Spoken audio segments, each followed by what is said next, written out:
Chapter number 6 क्या है? Chapter number 6, name of the chapter is electromagnetic induction.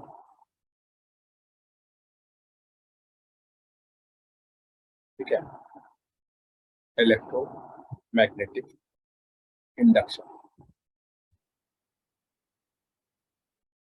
यानी electromagnetic induction का मतलब है इलेक्ट्रिक और मैग्नेटिक का आपस में रिलेशन, यानी इलेक्ट्रिक और मैग्नेटिक आपस में किस तरह से रिलेटेड है, ये चैप्टर उसी को डील करेगा।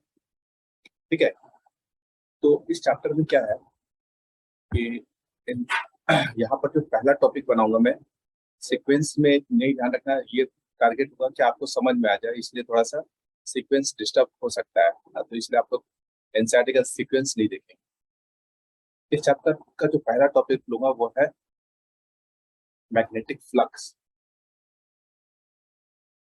मैग्नेटिक फ्लक्स, मैग्नेटिक फ्लक्स वैसा ही कॉन्सेप्ट है जैसा कि इलेक्ट्रिक फ्लक्स का कॉन्सेप्ट है, यानी जो हम लोगों ने इलेक्ट्रिक फ्लक्स के बारे में पढ़ा वैसा ही कॉन्सेप्ट मैग्नेटिक फ्लक्स का भी है कि अगर मान लो कोई इमेजिनरी एरिया कंसिडर कर लो और इस इमेजिनरी एरिया से कितना मैग्नेटिक फील्ड लाइंस पास कर रही है, जो भी मैग्नेटिक फील्ड लाइंस पास कर रही होगी उसके अमाउंट को, number of magnetic field lines passing through the given area, किसी गिवन एरिया से जो amount of magnetic field lines pass करेंगे उसे ही हम लोग मैग्नेटिक फ्लक्स कहते हैं। तो जो इलेक्ट्रिक फ्लक्स का डेफिनेशन है वैसा ही मैग्नेटिक फ्लक्स का भी डेफिनेशन, दोनों लगभग सेम है। तो मैग्नेटिक फ्लक्स क्या है? It is the amount of number of magnetic field lines, है ना, it is the total number of magnetic field lines, magnetic field lines passing through the given area, through the given area, ठीक है, is called magnetic flux. Magnetic flux यानी जो बच्चे electric flux समझ रहे हैं वो मैग्नेटिक फ्लक्स भी समझ जाएंगे, बहुत सिंपल सा है। वहाँ इलेक्ट्रिक फील्ड लाइंस पास करा था, ये मैग्नेटिक फील्ड लाइंस है, ये जो जा रहे line it's a magnetic field lines, है ना, ये हुआ मैग्नेटिक फील्ड लाइंस। ठीक है, और ये एरिया हो गया, एरिया। तो एक एरिया से जो मैग्नेटिक फील्ड लाइंस पास कर रहे हैं उसे ही हम लोग कहते हैं मैग्नेटिक फ्लक्स। अब जो मेजरमेंट हमने इलेक्ट्रिक फ्लक्स के लिए पढ़ा, जो मेजरमेंट हमने इलेक्ट्रिक फ्लक्स के लिए पढ़ा हुआ था, सेम मेजरमेंट हमारा मैग्नेटिक फ्लक्स के लिए भी है। यानी अगर हम इसकी मेजरमेंट की बात करें, मेजरमेंट, तो measurement same as electric flux, यानी मैग्नेटिक फ्लक्स का भी symbol phi is equal to, वहां इलेक्ट्रिक फील्ड था, यहाँ पर आ जाएगा मैग्नेटिक फील्ड बी, वहां पर भी एरिया था, यहाँ पर भी एरिया आ जाएगा, वहां पर भी कॉस थीटा था, यहाँ पर भी कॉस थीटा आ जाएगा। ठीक है, यानी phi is equal to B into A into cos theta, phi is equal to B into A into cos theta. तो ये मैग्नेटिक फ्लक्स का फॉर्मूला बन जाएगा। जिस तरह से हाँ बच्चा, यस बेटा, अभी अभी स्टार्ट हुई है क्या क्लास? यही टॉपिक हुआ अभी? हाँ हाँ, बस ये टॉपिक हुआ है। ठीक है, और सर कुछ नहीं, सीधा और चैप्टर 6 कर रहे हो? हाँ, इलेक्ट्रोमैग्नेट, या तो मैंने कहा था कि फिफ्थ चैप्टर में नहीं कराऊंगा ऑनलाइन, ऑनलाइन सिर्फ वो चैप्टर कराऊंगा जो आपको आसानी से समझ में आ जाएगा, इसलिए मैंने 6 को पकड़ा हुआ, फिफ्थ चैप्टर अलग से कराऊंगा, है ना, ऑनलाइन। ये चैप्टर सिर्फ ऑनलाइन होगा। और sir fourth chapter? Fourth chapter तो ऑफलाइन है, जो चल रहा है वो चलेगा ही, ऑनलाइन सिर्फ हम लोग ये 6 ओके चैप्टर। सर। ठीक है, ये ऑलरेडी मैंने आप लोगों को बताया था कि ऑनलाइन जो है ना, मैं 6 चैप्टर चलाऊंगा, और जो फोर्थ चैप्टर या फिफ्थ चैप्टर है वो ऑफलाइन ही होगा आपका। फोर्थ चैप्टर तो ऑब्वियस होता है कि खत्म होने वाला 1-2 दिन में, 5th चैप्टर मैं ऑफलाइन कराऊँ, सिर्फ ऑनलाइन ये चैप्टर चलेगा।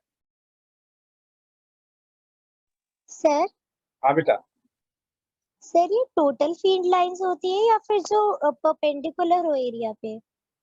जो एरिया से पास कर रही हो, है ना, इस एरिया से जो पास करेंगे ना वही फील्ड लाइंस को कंसिडर करेंगे, उसे नहीं कंसिडर करेंगे जो इस एरिया से पास ही ना कर रहा हो। ठीक है, तो जो हम पास नहीं सर, एरिया से पास करते टाइम भी तो अलग अलग एंगल पे डिफ्लेक्ट हो सकती है ना। देख तो जैसे देखो मान लो ये मैग्नेटिक, देखिए ध्यान से, जैसे ये मैग्नेटिक फील्ड लाइंस है, ठीक है, और एरिया वेक्टर अगर आप लोगे, है ना, एरिया वेक्टर इसका क्या लेंगे, ऐसे दिस द एरिया वेक्टर, ये हो गया एरिया वेक्टर, ये हो गया मैग्नेटिक फील्ड लाइंस। अब इन दोनों के बीच में एंगल कौन है, थीटा है। ठीक है, इन दोनों के बीच में एंगल थीटा लिया गया है। Okay sir. समझाता हूँ, अभी और समझाता हूँ, कोई बात नहीं, है ना, ये और डिटेल ले लेता हूँ। एक मिनट,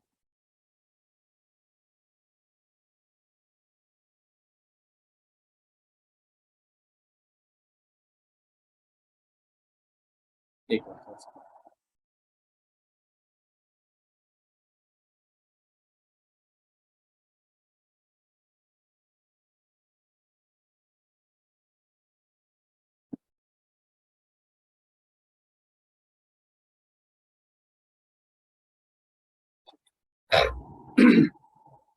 जैसे इसको 3D इफेक्ट से मैं समझाने की कोशिश करता हूँ, ठीक है, देखिएगा कैसे ये एरिया पर डिपेंड करता है। मैग्नेटिक फील्ड और बात तो समझ में आ रहा होगा, एरिया और कॉस थीटा वाली बात हम लोग समझ रहे थे। एक ये फॉर्मूला बन गया एक तरह से, ठीक है। अब क्योंकि ये मैग्नेटिक फील्ड वेक्टर क्वांटिटी है, एरिया भी वेक्टर क्वांटिटी है, और ये कॉस थीटा है, तो आपको पता है कि अगर ऐसा हो तो हम इसको ऐसे भी लिख सकते हैं, बी डॉट ए। ठीक है, इसका मतलब है कि magnetic field also equal to the dot product of magnetic field and area vector. यानी ये जो मैग्नेटिक फ्लक्स है, ये मैग्नेटिक फ्लक्स इक्वल है मैग्नेटिक फील्ड और एरिया वेक्टर का डॉट प्रोडक्ट। और अगर डॉट प्रोडक्ट है तो डेफिनेटली यहाँ दो टर्म हम लोग यूज करेंगे। एक है कि it is a scalar quantity, it is a scalar. Scalar क्यों है, क्योंकि ये डॉट प्रोडक्ट है, और हमें पता है कि जो डॉट प्रोडक्ट होते हैं वो स्केलर क्वांटिटी होते हैं। तो यहाँ पर जो मैग्नेटिक फ्लक्स है वो स्केलर क्वांटिटी होगा, because it is a dot product. और दूसरा पार्ट क्या है, यूनिट। अगर आप यूनिट को देखो तो इसकी दो यूनिट है। एक यूनिट है, इसको देख करके बता सकते हैं, टेस्ला और मीटर स्क्वायर। तो टेस्ला मीटर स्क्वायर एक ये यूनिट होगा, और एक इसका यूनिट और होता है, वो है वेबर। वेबर, ठीक है, डब्ल्यू बी, है ना, इसका एक और यूनिट होता है वेबर। तो टेस्ला मीटर स्क्वायर और वेबर दो इसके यूनिट होते हैं, एक टेस्ला मीटर स्क्वायर और एक होता है वेबर। ठीक है, अब इसको 3D इफेक्ट से समझने, इसको जो है डायग्राम के थ्रू अच्छे तो से समझने की कोशिश करते हैं किस तरह ये एरिया पर और डिपेंड करता है। हाँ बेटा, इसमें एसआई यूनिट कौन सी है? इसमें एसआई यूनिट बेटा ये है, इट्स एसआई यूनिट। देखो अगर आपको लग रहा है एक सिंगल यूनिट दिख रहा, ये तो आपको डेराइव किया हुआ यूनिट लग रहा है ना बच्चे, जैसे इसमें टेस्ला और मीटर दोनों मिलकर यस सर। यूनिट बना रहे, तो ये डेराइव यूनिट हो गया। ठीक है, ये हुआ डेराइव यूनिट, और ये हुआ एसआई यूनिट। तो वेबर इज एसआई यूनिट। अब इसको थोड़ा ओके सर। स्ट्रक्चर के थ्रू समझने की कोशिश करते हैं। मान लो कि ये नॉर्थ पोल है, ठीक है, और ये साउथ पोल है।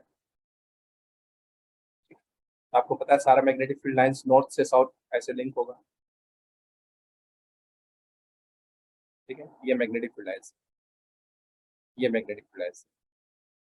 अब हमारा अगर एरिया, समझिए बात को, ऑब्वियस बात है कि मैग्नेटिक फील्ड जितना स्ट्रांग होगा उतना मैग्नेटिक फील्ड लाइंस की वैल्यू बढ़ जाएगी, है ना। तो मैग्नेटिक फील्ड स्ट्रांग होने का मतलब कि नंबर ऑफ फील्ड लाइंस का इंक्रीज होना है, जिसको हम लोग कहते हैं डेंसिटी, है ना, मैग्नेटिक फील्ड डेंसिटी। तो मैग्नेटिक फील्ड डेंसिटी इंक्रीज होने का मतलब ये हुआ कि इलेक्ट्रिक फील्ड लाइंस इंक्रीज हो जाना। तो अगर मैग्नेटिक फील्ड इंक्रीज होगी तो obvious electric field lines increase होगी। तो ऑब्वियस है किसी गिवन एरिया से ज्यादा फील्ड लाइंस पास करेगा। तो मैग्नेटिक फील्ड पर डिपेंड करता है, वो तो बहुत क्लियर है, समझ में आ रहा होगा। एरिया पर भी समझ में आ रहा होगा कि मान लो अगर इतना एरिया ले लो, ये एरिया ले लिया, ठीक है, और एक एरिया ये ले रहे हैं, ठीक। तो ऑब्वियस है कि इस वाले एरिया से इलेक्ट्रिक फील्ड लाइंस कम पास होगा और इस वाले एरिया से मैग्नेटिक फील्ड लाइंस ज्यादा, इससे मैग्नेटिक फील्ड लाइंस कम पास हो रहा है और इससे मैग्नेटिक फील्ड लाइंस ज्यादा पास हो रहा है। तो आप ये कह सकते हो कि अगर यहाँ पर phi1 है और यहाँ पर phi2 है तो ऑब्वियस phi2 की वैल्यू ज्यादा है। क्यों? क्योंकि A1 से A2 ज्यादा है ना। तो A1 से A2 ज्यादा है इसलिए फ्लक्स भी इससे ज्यादा पास हो रही है। तो एरिया वाला पार्ट बहुत सिंपल है, मैग्नेटिक फ्लक्स वाला पार्ट बहुत सिंपल है, सिर्फ वो cos थीटा वाला पार्ट देखिए कि वो cos थीटा पर कैसे डिपेंड करता है। तो इसको एक तरीका से और लगा सकते हैं। दूसरा एग्जांपल देखिए तो cos थीटा वाला भी समझ में आ जाएगा। मान लो, समझिएगा बच्चे, है ना, ये मैग्नेटिक फील्ड लाइंस है,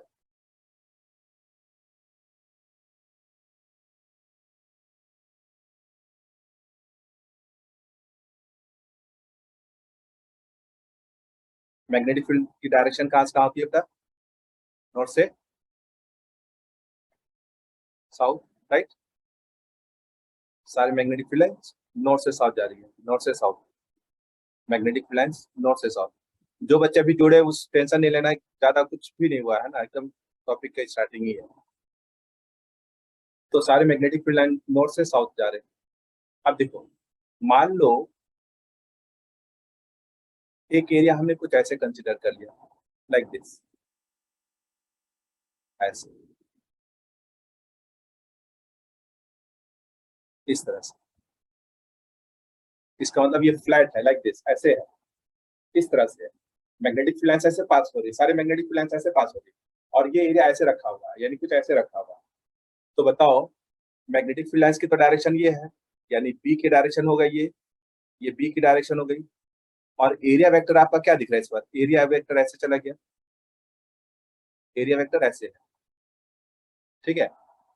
मैग्नेटिक फील्ड ऐसे और एरिया वेक्टर ये, तो दोनों के बीच में एंगल कितना हुआ बताओ? दोनों के बीच में एंगल कितना है? मैग्नेटिक फील्ड और 90 एरिया सर वेक्टर परपेंडिकुलर हो गया ना। परपेंडिकुलर हो गया। मैग्नेटिक फील्ड लाइंस ऐसे जा रहा है, मैग्नेटिक फील्ड की डायरेक्शन ये है और एरिया वेक्टर ऊपर है, तो दोनों के बीच में एंगल 90 डिग्री हो गया। अब अगर एंगल 90 डिग्री है, आप दिखा भी सकते हो इसमें कि मैग्नेटिक फील्ड की डायरेक्शन ये है और एरिया वेक्टर ऊपर है, तो थीटा यहाँ 90 डिग्री है। इस वाले केस में थीटा यहाँ 90 डिग्री है, लेकिन हम देख रहे हैं कि अगर थीटा 90 डिग्री है तो मैग्नेटिक फील्ड लाइंस पास ही नहीं कर रहा है इससे, है कि नहीं?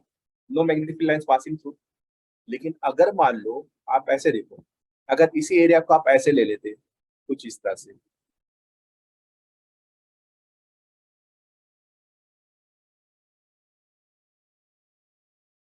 ठीक है, इस तरह से ले लो। अब बताओ, अब इसका एरिया वेक्टर ऐसे हो जाएगा ना बच्चे, ये हो जाएगा इसका एरिया वेक्टर। एरिया वेक्टर का मतलब क्या होता है? सरफेस के ऊपर परपेंडिकुलर दिखाना, इस तरह से। जैसे एरिया ऐसे है, अब परपेंडिकुलर हमारा ऐसे जाएगा, तो ये हो गया एरिया वेक्टर, है ना। तो एरिया वेक्टर भी देखिए और मैग्नेटिक फील्ड भी देखिए। अब दोनों के बीच में एंगल कितना बनता है? एरिया वेक्टर और मैग्नेटिक फील्ड के बीच में एंगल कितना बनता है यहाँ पर? बताओ 90। कैसी बातें कर रहे हो? 0 डिग्री। 0 डिग्री ना बेटा, देखो ध्यान से, मैग्नेटिक फील्ड भी इसी डायरेक्शन में है अच्छा, और एरिया ओके सर, वेक्टर, हाँ 0 डिग्री है यहाँ पर। कंफ्यूजन। हाँ, तो यहाँ पर थीटा है 0 डिग्री, यहाँ पर है थीटा 0 डिग्री। जब यहाँ थीटा 0 है तो यहाँ पर जो फ्लक्स आपका है, यहाँ पर दिखा देता हूँ, यहाँ पर फ्लक्स जो है वो मैक्सिमम है कि नहीं? देखो सारे ऐसा लग रहा है कि सारे मैग्नेटिक फील्ड इसी एरिया से होकर के क्रॉस कर रहा है कि नहीं? लेकिन जब 90 डिग्री का एंगल बन रहा है, मैग्नेटिक फील्ड और एरिया वेक्टर एक दूसरे के साथ 90 डिग्री बना रहे, तो यहाँ पर जो हमारा फ्लक्स आ रहा है फाई, ये मिनिमम हो जा रहा है, ये मिनिमम है। बताओ समझ में आ रही है पॉइंट? क्लियर है ये पॉइंट? Yes sir. तो इसका मतलब ये हुआ कि देखो, अगर थीटा 90 डिग्री है तो फ्लक्स मिनिमम है, लेकिन अगर थीटा 0 डिग्री है तो फ्लक्स मैक्सिमम है। यानी ये फ्लक्स किसके ऊपर डिपेंड कर रहा है? डिपेंड ऑन कौन सा ट्रिगोन, साइन या cos? Depend on cos. Cos, depend on cos, not a sine, है ना। ये साइन पे नहीं डिपेंड कर रहा है, it's depend on cos function, ठीक है, कॉस थीटा। तो ये कॉस थीटा पर डिपेंड कर रहा है। तो इस तरह से हमारे पास जो मैग्नेटिक फ्लक्स है वो डिपेंड कर रहा था मैग्नेटिक फील्ड पर। जितना स्ट्रॉन्ग मैग्नेटिक फील्ड हो, एरिया जितना बड़ा हो, और कॉस थीटा पर डिपेंड कर रहा था, है ना। तो इस तरह से इसकी डिपेंडेंसी बन रही थी। तो ये मैग्नेटिक फ्लक्स का फॉर्मूला हो गया। सो आई होप कि सबको समझ में आ गया कि मैग्नेटिक फ्लक्स। यस बच्चे बताइए, मैग्नेटिक फ्लक्स क्लियर हो गया? Yes sir. तो this is the magnetic flux. तो मैग्नेटिक फ्लक्स का मतलब number of magnetic field lines passing through the given area, जो गिवन एरिया से total magnetic field lines pass करते हैं उसे ही हम लोग मैग्नेटिक फ्लक्स कहते हैं। ठीक है, अब आते हैं हम लोग सर इलेक्ट्रिक फ्लक्स भी तो यही होता है, हाँ। P cos थीटा भी आता है ना वो भी। इलेक्ट्रिक फ्लक्स भी वही है और मैग्नेटिक फ्लक्स भी वही है, खाली चेंज क्या रहा, वहाँ फील्ड थी, इलेक्ट्रिक फील्ड लाइंस थी और यहाँ पर मैग्नेटिक फील्ड लाइंस है, यही चेंजिंग आ रहा, कोई चेंजिंग नहीं है, फॉर्मेट वही है। इसमें मैग्नेटिक फील्ड लाइंस नॉर्थ से Yes, साउथ जा रही sir. है, उसमें मैग्नेटिक फील्ड लाइंस पॉजिटिव से नेगेटिव जा रही है या नॉर्थ से साउथ जा रही है, बस इतनी तो डिफरेंस है। तो सर इसकी भी एप्लीकेशंस होंगी? बेटा हम ये मैंने कहा एक तरह से इस चैप्टर का बेस है, ये चैप्टर का बेस है। अगर आपको मैग्नेटिक फ्लक्स समझ में नहीं आएगा तो फिर चैप्टर में आगे हम बढ़ ही नहीं सकते, क्योंकि चैप्टर का ये बेस है। तो चैप्टर का बेस होने के कारण इसको समझना बहुत इंपॉर्टेंट है। आई होप कि समझ में आ गया होगा। यस कोई- सर, कोई एक बार ऐसा- फर्स्ट पेज निकाल देना। यस बेटा, फिर से बोलना, क्या कह रहे हो? एक बार फर्स्ट पेज दिखा दो। ये वाला पेज। यस सर, एक मिनट। सर हो गया। ओके, अब आते हैं इस चैप्टर का नेक्स्ट पॉइंट। इस चैप्टर का नेक्स्ट पॉइंट है electromagnetic, Faraday law of electromagnetic induction. Faraday law of electromagnetic induction, electromagnetic induction. ठीक है, अब देखिए इसलिए क्या कहते हैं।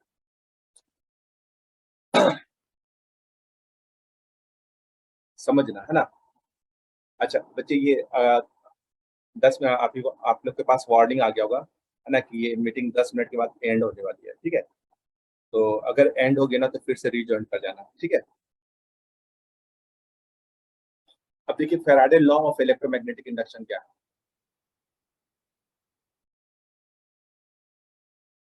समझने की कोशिश करना बेटा, है ना। मान लो आपके पास एक ये कॉइल है,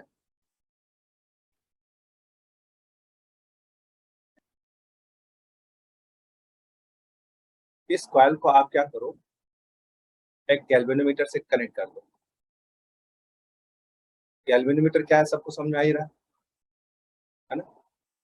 इसको हमने एक गैल्वेनोमीटर से कनेक्ट कर दिया, जी से कनेक्ट कर दिया। गैल्वेनोमीटर एक ऐसा डिवाइस होता है जो करंट को डिटेक्ट करती है। ठीक है, करंट को डिटेक्ट करती है। अब देखिए इसका स्टेप नंबर 1 है, स्टेप 1। अब फिर मैं कंक्लूजन बताऊंगा। स्टेप 1 में क्या करना बच्चे, इसे रखो आप रेस्ट में।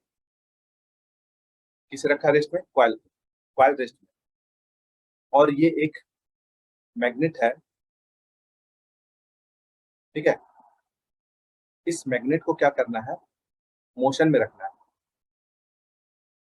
मोशन में किस तरह से रखना है, एक बार इसको आगे ले जाओ, ऐसे आगे ले जाओ, फिर इसको वापस पीछे भी ले जाओ, एक बार ऐसे टुवर्ड्स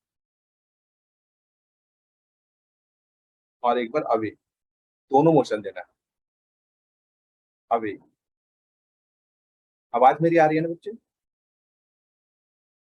यस सर। एक बार टुवर्ड्स और एक बार अवे, मतलब आप कॉइल को रेस्ट में रखे हो, कॉइल मोशन में नहीं है। आपका मैग्नेट है, एक बार आगे जा रहा, पीछे आ रहा, आगे जा रहा, पीछे आ रहा। ठीक है, हम ये देखेंगे कि ये जो गैल्वेनोमीटर है इसमें एक डिफ्लेक्शन आ जाती है। यानी अगर ये आगे जा रहा तब भी डिफ्लेक्शन और ये पीछे जा रहा तब भी डिफ्लेक्शन, लेकिन दोनों के डिफ्लेक्शन में डिफरेंस है। जब ये आगे जा रहा तो मान लो ये राइट डायरेक्शन में डिफ्लेक्शन हो रही है, लेकिन जब ये पीछे जाएगा ना तो डिफ्लेक्शन तब भी होगी लेकिन डायरेक्शन चेंज हो जाएगी। यानी एक बार ऐसे डिफ्लेक्ट हुआ तो एक बार ऐसे डिफ्लेक्ट हुआ। सिर्फ अभी यही आप लोग को ध्यान रखना कि हमने क्या किया, कॉइल को रेस्ट में रखा और मैग्नेट को मोशन में रखा।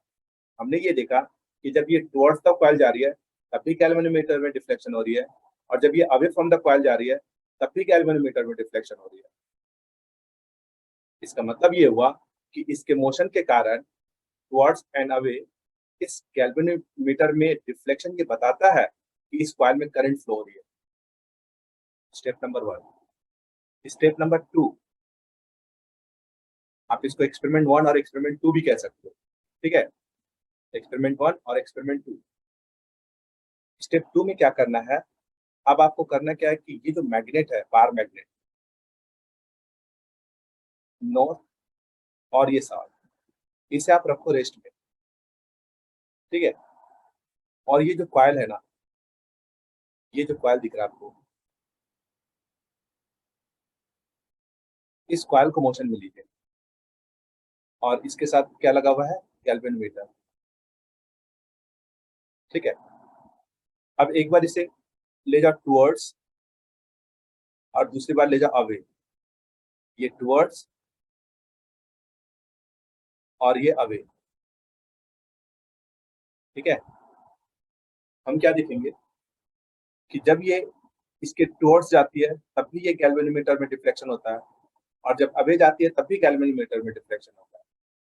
इसका मतलब अगेन ये बात रिपीट हो रही है कि करंट फिर से डेवलप हुआ टुवर्ड्स जाने पर भी और अवे जाने पर भी, लेकिन एक करंट की जो डायरेक्शन है टुवर्ड्स जाने में और अवे जाने में चेंज हो जा रही है। टुवर्ड्स जाने में अगर राइट हो रही है, अवे जाने में लेफ्ट हो जा रही है, यानी डायरेक्शन चेंज हो रहा है, लेकिन ये इंडिकेशन बता रहा है कि करंट डेवलप हो।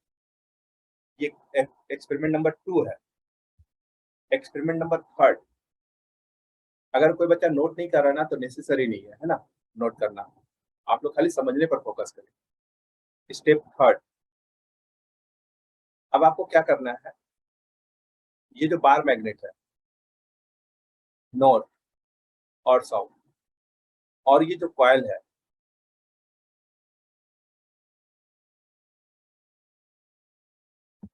ये कॉइल किसके साथ है, गैल्वेनोमीटर के साथ, गैल्वेनोमीटर के साथ। अब मोशन में इसे भी रखना है और मोशन में इसे भी रखना है, दोनों को मोशन में रखना है।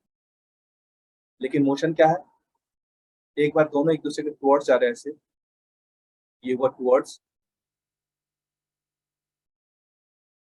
और एक बार दोनों अवे जाएंगे ऐसे और ऐसे, यानी अवे,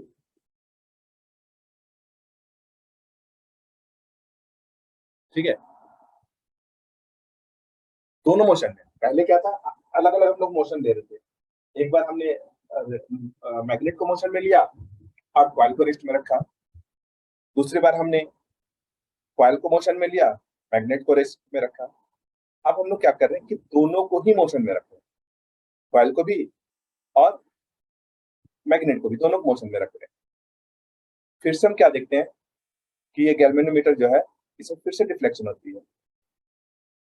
टुवर्ड्स जब दोनों एक दूसरे के होते हैं तो जो डिफ्लेक्शन होगी, अगर राइट है तो अवे जाने पर डिफ्लेक्शन लेफ्ट हो जाती है, बट डिफ्लेक्शन ये बता रहा है कि करंट इसमें अगेन फ्लो हुई। अब आती है स्टेप नंबर 4।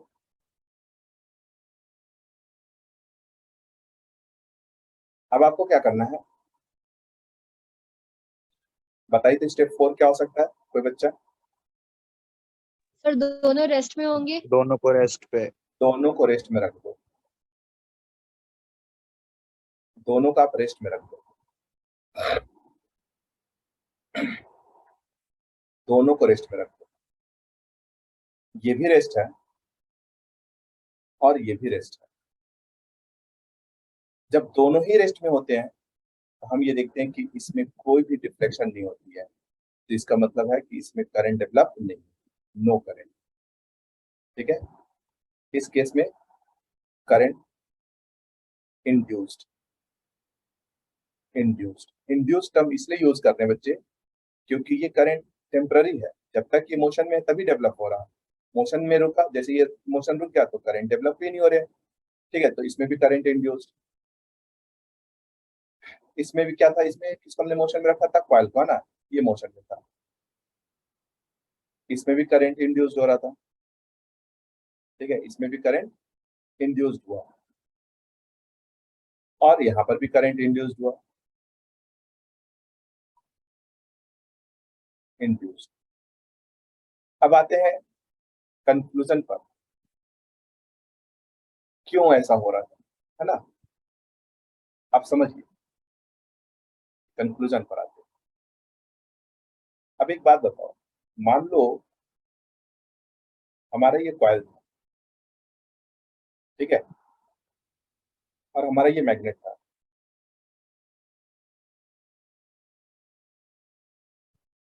ठीक, ये नॉर्थ है और ये साउथ।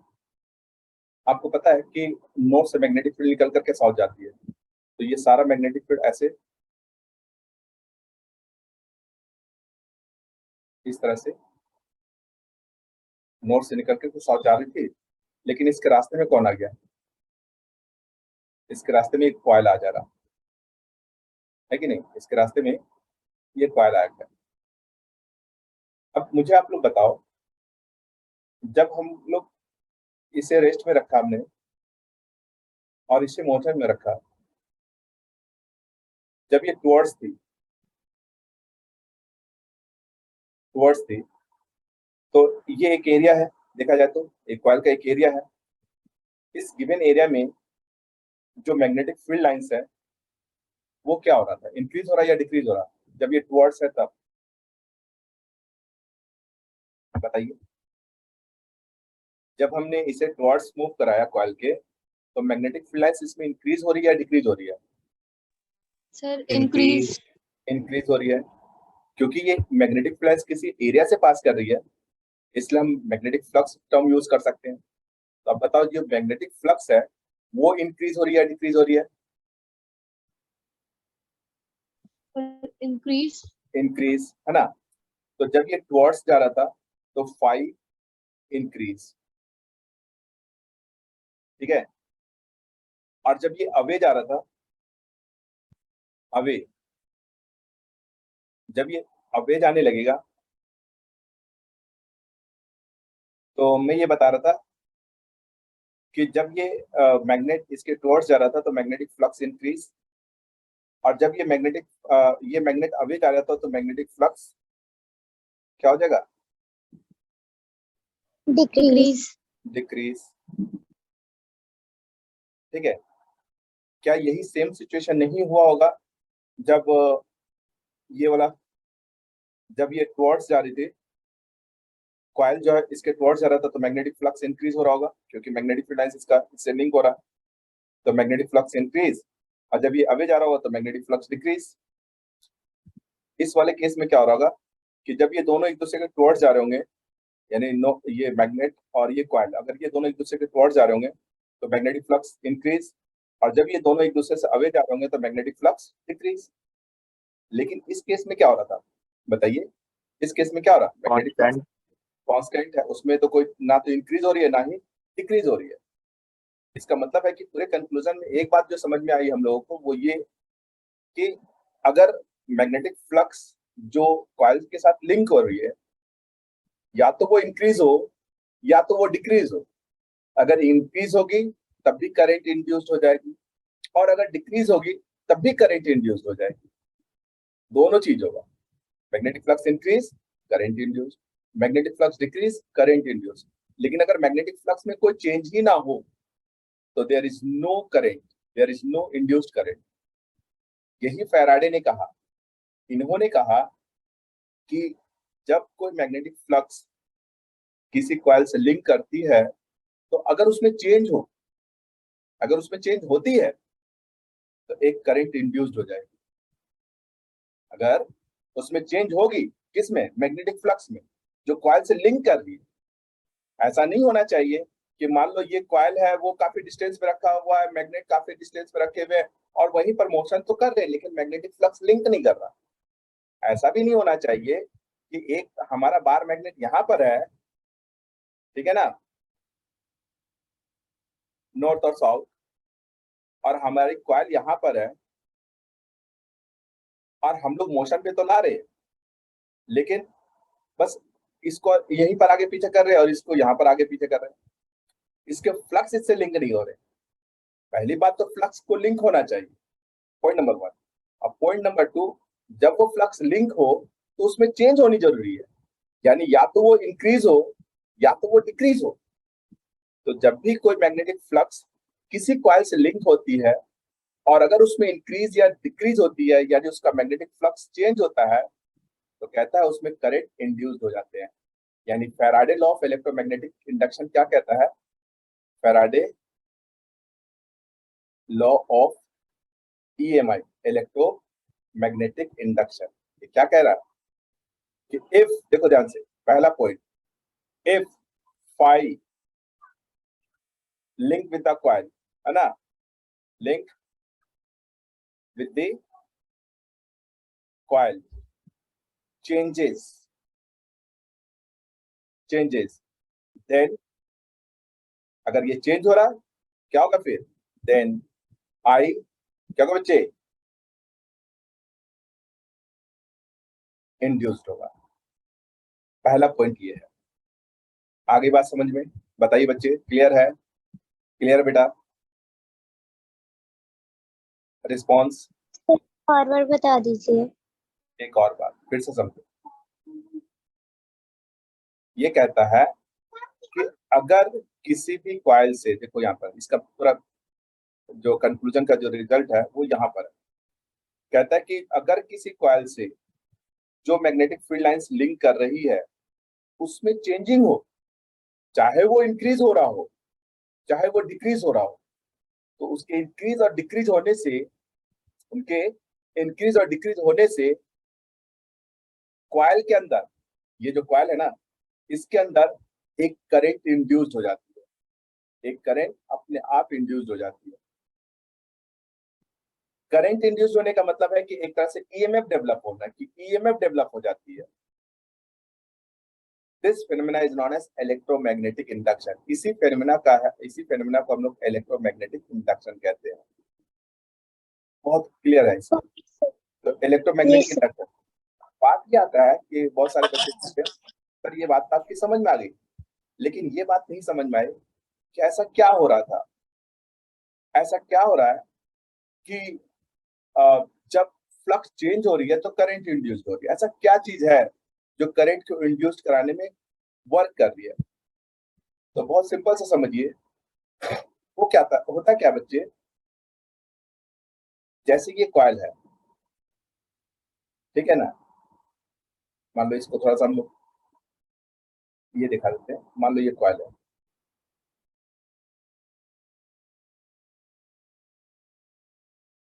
ठीक है ना, ये कॉइल है। अब आपको पता है कि कॉइल है तो इसमें फ्री इलेक्ट्रॉन्स भी होंगे, क्योंकि कॉइल है तो कोई इंसुलेटिंग मटेरियल का तो होगा नहीं, किसी मेटल का कॉइल है, कॉपर की जनरली हम लोग कॉइल यूज करते हैं। तो इस कॉइल में हमारे पास there are number of free electrons, ठीक है। तो उसी में से एक फ्री इलेक्ट्रॉन्स मैं ये ले लेता हूँ, ये हो गया एक फ्री इलेक्ट्रॉन्स, ठीक है, ये फ्री इलेक्ट्रॉन्स हो गए, मान लो ये एक फ्री इलेक्ट्रॉन है। अब होता क्या बेटा कि जब मैग्नेटिक फील्ड लाइंस इस पे लिंक करती है तो ये मैग्नेटिक फील्ड लाइंस इस इलेक्ट्रॉन पर फोर्स लगाती है, जिसके कारण ये इलेक्ट्रॉन ड्रिफ्ट होने लगता है, ठीक है, ये इलेक्ट्रॉन ड्रिफ्ट होने लगता है, ऐसे ड्रिफ्ट हो रहा। और जैसे ये कॉइल में इलेक्ट्रॉन ड्रिफ्ट होगा तो आपको पता है कि इलेक्ट्रॉन का ड्रिफ्ट होने का मतलब है कि करंट का डेवलप हो जाता है। क्योंकि ये ड्रिफ्ट क्यों हो रहा, जो मैग्नेटिक फील्ड लाइंस है वो इस इलेक्ट्रॉन पर एक फोर्स अप्लाई करती है और उसी फोर्स के कारण इलेक्ट्रॉन ड्रिफ्ट होने लगते हैं। और जब इलेक्ट्रॉन ड्रिफ्ट होंगे तो आपको पता है कि भाई करंट इंड्यूस्ड हो जाएगी, इलेक्ट्रॉन का ड्रिफ्ट होना जरूरी है। तो इस तरह से ये इलेक्ट्रॉन का ड्रिफ्ट होने का मतलब ये हुआ कि करंट का इंड्यूस्ड होना। जब कांस्टेंट मैग्नेटिक फ्लक्स इससे लिंक होती है तो इलेक्ट्रॉन ड्रिफ्ट नहीं होते, इलेक्ट्रॉन तभी ड्रिफ्ट होते हैं जब फील्ड लाइंस की वैल्यू इंक्रीज कर रही होती है, यानी फोर्स जो है ना कंटिन्यूस पर इंक्रीज हो रहा होता है, तो इससे क्या होता है कि ये ड्रिफ्ट होने लगती है इलेक्ट्रॉन, और इलेक्ट्रॉन ड्रिफ्ट होती है तो करंट डेवलप होती है। अब बोलोगे सर ये बात तो सही है, चलो आपकी बात ये मान ले कि जब फ्लक्स इससे इंक्रीज हो रही थी तो इलेक्ट्रॉन पर फोर्स लग रहा था और वो ड्रिफ्ट हो रही थी।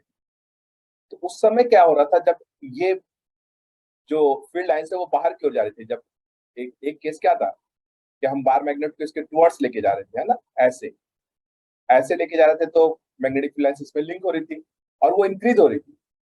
जब इंक्रीज हो रही थी तो इलेक्ट्रॉन ड्रिफ्ट हो रहा है, वो समझ में आ गया।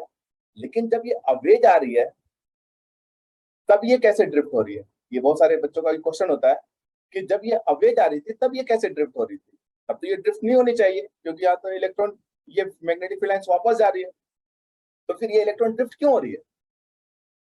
इसको समझने का तरीका है दूसरा वे में, आप समझिए इसको स्प्रिंग के हेल्प से भी समझ सकते हो। मान लो ये स्प्रिंग है, समझिएगा बच्चे, आसानी से समझ में आ जाएगा। मान लो ये स्प्रिंग है, बताना अगर समझ में आएगा तो। इस पर आप फोर्स लगा रहे हो, जब इस पर फोर्स लगेगा तो जैसे जैसे फोर्स की वैल्यू इंक्रीज होगी ये कंप्रेस होता चला जाएगा। यस और नो? यस और नो बच्चे? ये स्प्रिंग, आप इस पर फोर्स लगा रहे हैं यहाँ से, है ना, ये फोर्स है जो आप स्प्रिंग पर लगा रहे हो। जैसे जैसे फोर्स की वैल्यू इंक्रीज करोगे ये स्प्रिंग कंप्रेस होता रहेगा। यस और नो? रिस्पॉन्स कीजिए बच्चे। Yes sir. Yes, sir. और कहीं किसी पर्टिकुलर पॉइंट पर जाकर के रोक दो फोर्स को रोके रहो, चेंज मत करो, ना इंक्रीज करो ना डिक्रीज करो, तो ये जो स्प्रिंग है वहीं पर रुका हुआ रहेगा, इसमें कोई मूवमेंट नहीं आएगी।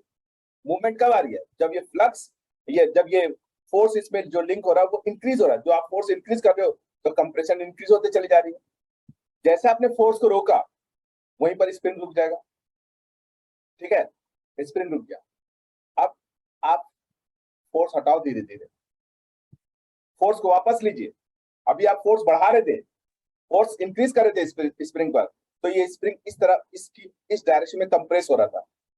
अब आप अपने फोर्स को हटाओ, क्या होगा? ये क्या स्प्रिंग वहीं रह जाएगा? बताइए। वापस अपनी फॉर्म में आ जाएगा। वापस सर अपने फोर्स लग ओरिजिनल जाएगा। शेप में आने की कोशिश करेगा ड्यू टू इनर्शियल प्रॉपर्टी। अब मेरा ख्याल है कि बताओ क्या ये पार्ट इस इलेक्ट्रॉन के साथ नहीं हो रहा? क्या ये कॉन्सेप्ट इलेक्ट्रॉन के सर। साथ नहीं हो रहा होगा? जब आप free line yes increase sir. कर रहे थे तो इलेक्ट्रॉन ऊपर की ओर जा रहा, ठीक है, सपोज करो इलेक्ट्रॉन ऊपर जा रहा, ठीक है, यानी कि क्लॉकवाइज मूवमेंट हो रही है इलेक्ट्रॉन में। यहां तक गया, जब तक आपने फ्लेक्स को यहाँ मूव करा रहे हो, फील्ड लाइन से इंक्रीज हो रही है तो इलेक्ट्रॉन ड्रिफ्ट होते होते तो यहाँ पर पहुंचा और आपने रोक दिया इसे, यहाँ रुका हुआ है। रुकना नहीं चाहिए, जब तक इलेक्ट्रॉन ड्रिफ्ट होता रहेगा करंट फ्लो होता रहेगा। इसलिए अगर मान लो मैग्नेटिक इस बार मैग्नेट को ला रहे थे तो इंक्रीज हो रहा था, आपने यहाँ लाके रोक दिया, रुक गया, यहाँ पर ये रुक गया यहाँ पर।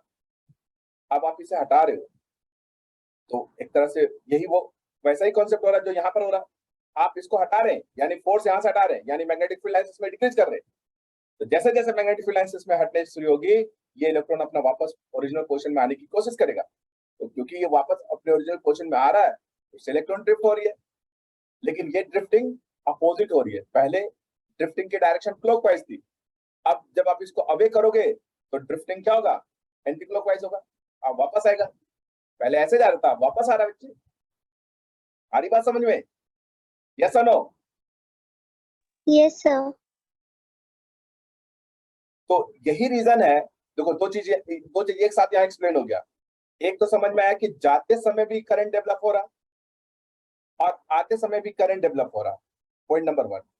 पॉइंट नंबर 2, जाते समय करंट की डायरेक्शन देखिए और आते समय करंट की डायरेक्शन, क्या दोनों में डायरेक्शन चेंज हुआ कि नहीं हुआ? यस और नो? Yes sir. और इसी के कारण ये जो गैल्वेनोमीटर है, एक बार राइट डिफ्लेक्शन हो रहा था, एक बार लेफ्ट डिफ्लेक्शन हो रहा है, क्योंकि करंट की डायरेक्शन पलट जा रही है। So this is the cause of. Cause समझ में आ गया कि जब मैग्नेटिक फ्लक्स किसी कॉइल में लिंक होती है और वो इंक्रीज होती है तो उस कॉइल के अंदर जो फ्री इलेक्ट्रॉन्स होते हैं वो ड्रिफ्ट होते हैं। क्योंकि वो ड्रिफ्ट हो रहे हैं तो करंट फ्लो हो रही है। जब फ्लक्स डिक्रीज हो रही होती है तो ड्यू टू इनर्शियल प्रॉपर्टी वो इलेक्ट्रॉन अपोजिट डायरेक्शन में ड्रिफ्ट होते हैं, यानी वापस आ रहे होते हैं, फिर से करंट डेवलप होगी, अपोजिट डायरेक्शन में डेवलप होगी। So it's a very important concept which is given by Faraday law. तो ये फैराडे का इतना बड़ा कॉन्सेप्ट था कि इन्होंने पहली बार ये बता दिया कि करंट को डेवलप करने के लिए हम लोग प्राइमरी सोर्स पर डिपेंड ना करें, यानी सिर्फ केमिकल रिएक्शन से ही करंट डेवलप नहीं होती है। हम किसी कॉइल और मैग्नेट के बीच में एक रिलेटिव मोशन डाल दें जिससे फ्लक्स चेंज होने लगे, अपने आप फिर से करंट डेवलप हो जाएगी। वही करंट है जो आज के डेट में हम अपने घरों में यूज कर रहे होते हैं। हम जो करंट यूज कर रहे हैं वो ये फैराडे लॉ वाला करंट है डायनामो की हेल्प से डेवलप होती है। ठीक है, डायनामो में यही फंक्शन भी ऑपरेट होता है। तो एक तरह से डायनामो का प्रिंसिपल भी हो गया Faraday law of electromagnetic induction. अगर किसी ने पूछा what is the principle of the dynamo, you can easily, it's based on the electromagnetic induction. आई बात समझ में बच्चे? बताइए, यहाँ तक कोई डाउट है किसी को?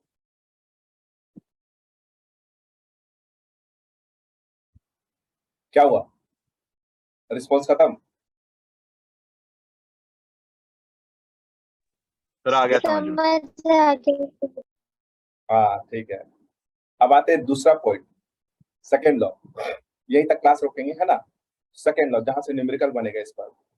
सेकेंड लॉ क्या कहता है, देखिए ध्यान से।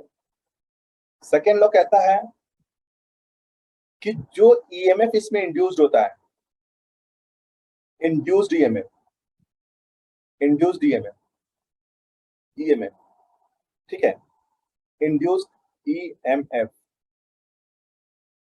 ये जो ईएमएफ है वो डायरेक्टली प्रोपोर्शनल होता है rate of change of magnetic flux, D phi by D, directly proportional to rate of change of magnetic flux.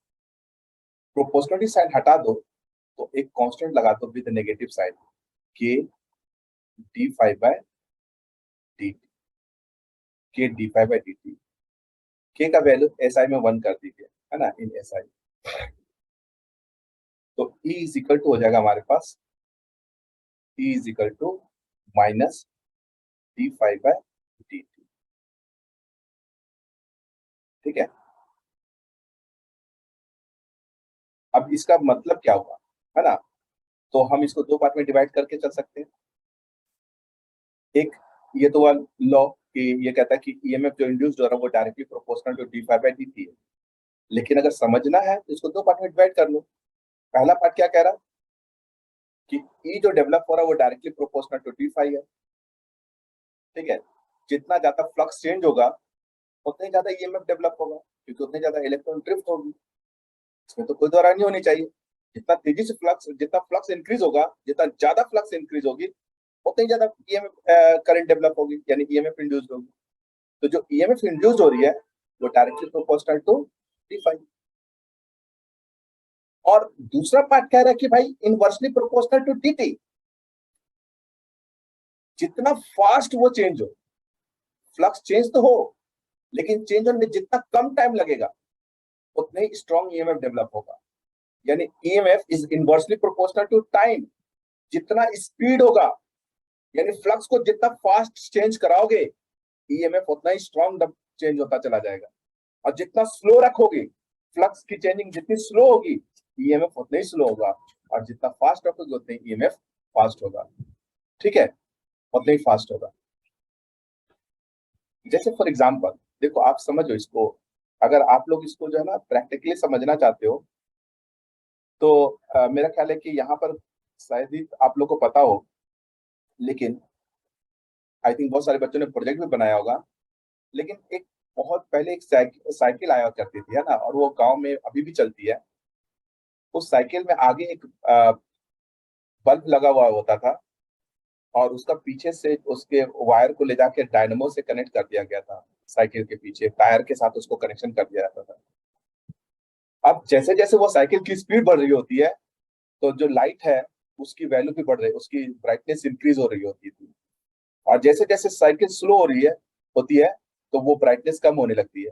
कितने लोगों ने इस तरह का साइकिल देखा हुआ है, बताइए तो, है किसी के दिमाग में कोई ऐसा स्टूडेंट जिसने कभी देखा हो इस साइकिल को? अब तो बहुत कम है, लेकिन पहले आती थी ये साइकिल, है ना।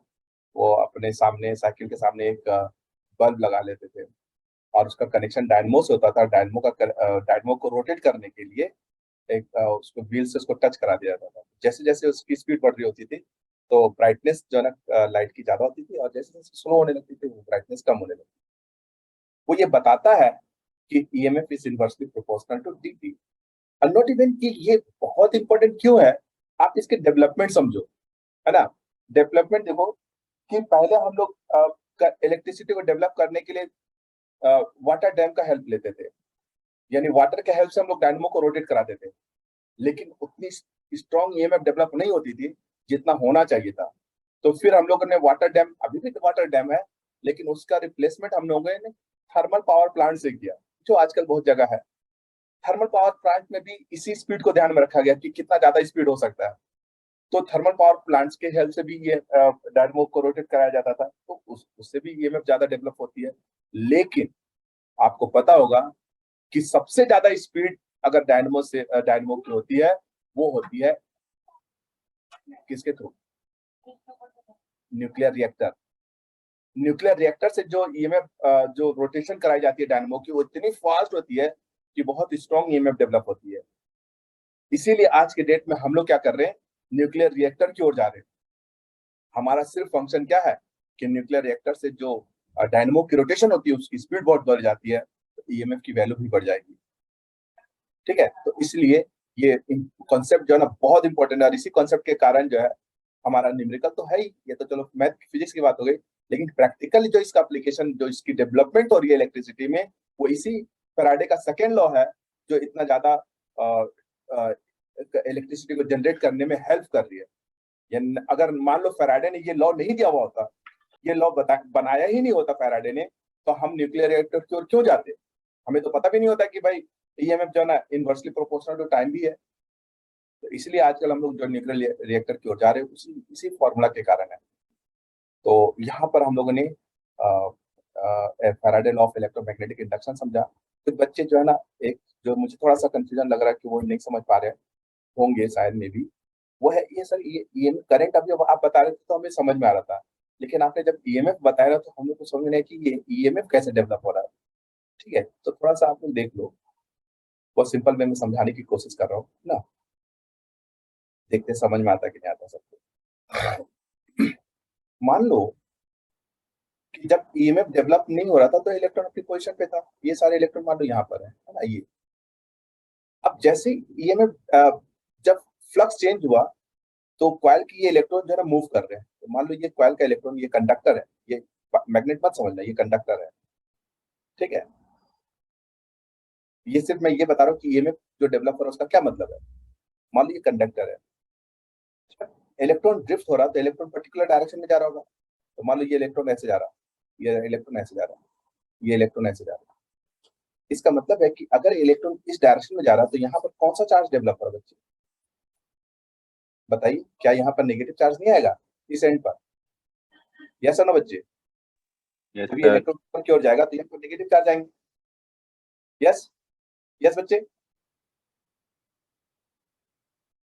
सर तो बताओ, अगर यहाँ नेगेटिव चार्ज आ रहा है तो बताओ ये अपोजिट डायरेक्शन में कौन सा चार्ज आ रहा है?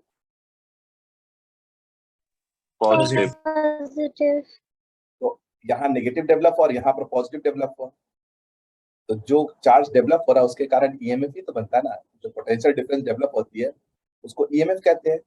अगर ये यूज नहीं हो रहा है तो यूज करोगे तो यही ईएमएफ यूज होने लगेगा थर्मल पीडी के टर्म्स में। अगर यूज नहीं कर रहे हैं तो ये एक तरह से बैटरी की तरह चार्ज हो रहा, ये एंड नेगेटिव से चार्ज हो रहा है, ये एंड पॉजिटिव से चार्ज हो रहा, जिसके कारण यहाँ पर पोटेंशियल डेवलप हो रही है। अगर आप यूज करना चाहते कर लीजिए, नहीं यूज करना चाह रहे हो तो यहाँ पर नेगेटिव चार्ज और यहाँ पर पॉजिटिव चार्ज डेवलप होगा। उसी को हम ईएमएफ नाम दे रहे हैं कि ईएमएफ का क्या मतलब है कि यहाँ पॉजिटिव और यहाँ नेगेटिव। अब आप चाहते हो कि मुझे एक बल्ब जलाना है, तो इस नेगेटिव से एक वायर लीजिए और यहाँ बल्ब लगा दो और उस वायर को यहाँ से कनेक्शन कर दो। इलेक्ट्रॉन भाग करके ऐसा आएगा, ऐसे जाएगा और इसमें लिंक हो जाएगा, तो ये इलेक्ट्रॉन ऐसे मूव करने लगेगा, ये बल्ब ग्लो कर जाएगी। ठीक है, यूज कर रहे हैं हम लोग, वही तो हम लोग करते हैं। जो पोटेंशियल डेवलप होती है हम अपने घरों में उसी से वायर को लेकर के अपने घरों में लेके आ जाते हैं, हमारा करंट फ्लो हो रहा था हमारे घरों में। तो अब मेरे ख्याल से समझ में आ गया कि ये जो पोटेंशियल ईएमएफ कह रहा हूँ इसका क्या मतलब है। ये जो इलेक्ट्रॉन ड्रिफ्ट हो रहे हैं ना, तो उससे क्या हो रहा है, कंडक्टर के एक साइड नेगेटिव हो रहा और दूसरे एंड पर पॉजिटिव डेवलप हो रहा, एक तरह से पोटेंशियल डेवलप हो रही है, उसी को तो ईएमएफ कह रहे हैं हम लोग। आगे बात समझ बच्चे? Yes, sir. So thank you for the class. और इस क्लास का नेक्स्ट क्लास ऑनलाइन लेंगे। अगर किसी को कुछ डाउट हुआ होगा ना तो ऑफलाइन में थोड़ा सा रिपीट कर लेंगे हम लोग इस टॉपिक को। बाकी आप लोग एक बार वीडियो इसका लेक्चर जरूर देख लीजिएगा, है ना। मैं थोड़ी देर के बाद दे दूंगा आप लोग को, तो क्लियर हो जाएगा। अगर किसी को मान लो टेक्निकल इश्यूज आ रहे होंगे, है ना, तो वो इसका रिकॉर्डिंग देख। Thank you for the class. Bye, sir. Bye bye.